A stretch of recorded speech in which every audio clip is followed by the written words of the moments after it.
விடாமுயற்சி அஜித் சாரை செலிப்ரேட் பண்றதுக்கான படமே கிடையாது. இது படத்துல பாசிட்டிவ் இருந்தாலுமே நிறைய ஃபிளாஸும் இருக்கு. ரொம்ப நாள் கழிச்சு அஜித் சாரோட படம் ரிலீஸ் ஆகுது, பயங்கரமா தியேட்டர்ல போய் செலிப்ரேட் பண்ணலாம் அப்படின்னு சொல்லி நினைச்சு போனீங்க அப்படின்னா அதுக்கான ஒரு எலமெண்ட் கூட படத்துல கிடையாது. ஃப்ரம் த வெரி ஃபர்ஸ்ட் சீன்ல இருந்து ஆரம்பிச்ச ஸ்டோரி டுவர்ட்ஸ் கிளைமேக்ஸ் வரைக்கும் அப்படியே டிராவல் ஆகி போகுது. விடாமுயற்சி படத்தோட ஃபர்ஸ்ட் ஹாஃப் பொறுத்த வரைக்கும் ரொம்ப ஸ்லோவா தான் போகும். இன்டர்வலுக்கு முன்னாடி தான் படமே ஸ்பீடப் ஆக ஆரம்பிக்குது. அந்த இன்டர்வல் சீன்ஸ்ல சில ட்விஸ்ட் எல்லாம் ரிவீல் பண்ணுவாங்க, அதெல்லாம் ரொம்பவே சூப்பரா இருந்துச்சு. அந்த இன்டர்வல் சீன்ல ரிவீல் பண்ற ட்விஸ்ட் தான் அந்த ஃபர்ஸ்ட் ஹாஃபையே காப்பாத்துச்சு அப்படின்னு சொல்லலாம். சில படத்துல ஃபர்ஸ்ட் ஹாஃப் நல்லா இருக்கும், செகண்ட் ஹாஃப் வந்து ரொம்ப சொதப்பி இருப்பாங்க. ஆனா இந்த படத்துல செகண்ட் ஹாஃப் தான் ரொம்ப சூப்பராகவே இருந்துச்சு. அஜித் சாரோட ஆக்ஷன் சீக்வன்ஸ் எல்லாம் பார்க்கும்போது தன்னோட ஃபேன்ஸ்க்காக இன்னும் எவ்வளவு ரிஸ்க் வேணாலும் அந்த மனுஷன் எடுப்பாரு அப்படிங்கிறது இந்த படம் பார்க்கும்போது தெரிஞ்சது. த்ரிஷா தான்ப்பா அப்படின்னு சொல்ற மாதிரி படம் ஃபுல்லாவே ரொம்ப அழகா இருந்தாங்க. த்ரிஷா அண்ட் அஜித் சார் வர அந்த லவ் சீக்வன்ஸ் ஆகட்டும், அந்த காம்போ ஆகட்டும், அதெல்லாம் ரொம்பவே சூப்பரா இருந்துச்சு. அர்ஜுன் அண்ட் ரெஜினா நெகட்டிவ் ஷேட்ல பண்ணியிருக்காங்க, ரொம்ப சூப்பரா இருந்தது. குறிப்பா ஆரோவுக்கு தன்னோட கெரியர்ல ஒரு பெஸ்டான படமா இந்த விடாமுயற்சி இருக்கும். படத்தோட சினிமோட்டோகிராஃபி ஹாலிவுட் ரேஞ்சுக்கு இந்த படத்தை கொண்டு போயிருக்காங்க. இதெல்லாம் பாசிட்டிவா இருந்தாலும் நெகட்டிவா என்ன இருக்கு அப்படின்னா, இந்த படம் வந்து official remake of break down படம் அப்படின்னு சொல்லி நம்ம எல்லாருக்குமே தெரியும். பிரேக் டவுன் படம் வந்து நான் பார்க்கல,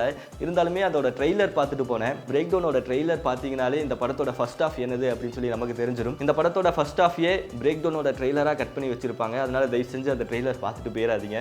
ஸ்க்ரீன் பிளே வந்து ரொம்ப ஸ்லோவாக இருக்கும். சில சீன்ஸ் எல்லாம் வந்து நம்மளே ப்ரெடிக்ட் பண்ணிடலாம், அடுத்தது இதுதான் நடக்க போகுது அப்படின்னு சொல்லிட்டு. இந்த படத்தோட கதையை வந்து இன்னும் கொஞ்சம் டீடைலிங் பண்ணியிருந்தாங்க அப்படின்னா இன்னும் ரொம்பவே சூப்பராக இருந்திருக்கும். இந்த படத்தில் சில குறைகள் எல்லாம் இருக்குல்ல, இந்த குறைகள் எல்லாம் மறைச்சதே நம்ம அனிருத்தோட பிஜிஎம் தான் சொல்லுவேன். இந்த படம் வந்து ஒரு 100% சக்ஸஸ் ஆகுது அப்படின்னா அதுக்கு 50% வந்து அனிருத்தோட உழைப்பு நிறையாவே இருக்கு. ஏன்னா சில சீன்ஸ் எல்லாமே அவரோட பிஜிஎம்னால பயங்கரமா எலிவேட் பண்ணி கொடுத்துருக்காரு, ரொம்பவே சூப்பரா மாத்தி இருக்காரு. விடாமுயற்சி ஆஹா ஓஹோ ரொம்ப நல்ல படம் அப்படின்னு சொல்ல மாட்டேன், ஒரு டீசென்ட்டான ஒரு படம். நீங்க தாராளமா இந்த படத்தை போய் பார்க்கலாம்.